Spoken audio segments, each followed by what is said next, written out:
Tragedia sull'Astico. È stato trovato senza vita stanotte nelle acque dell'Astico, ad Arsiero, dai sommozzatori dei Vigili del Fuoco, il corpo dell'uomo di cui non si avevano più notizie da ieri pomeriggio.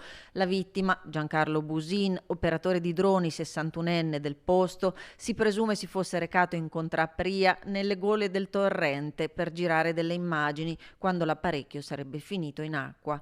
L'operatore, secondo le prime ricostruzioni, per recuperare il drone si sarebbe parzialmente spogliato entrando in acqua per recuperarlo e potrebbe aver accusato un malore. L'allarme è scattato dopo il ritrovamento sulla riva dell'Astico del comando remoto del drone e degli indumenti dell'uomo. Le ricerche sono iniziate poco prima delle 21 e terminate alle 2:30 con il rientro delle squadre. Sono intervenuti i vigili del fuoco di Schio, Vicenza e i sommozzatori di Venezia. Il corpo, privo di vita, è stato ritrovato a 8 metri di profondità.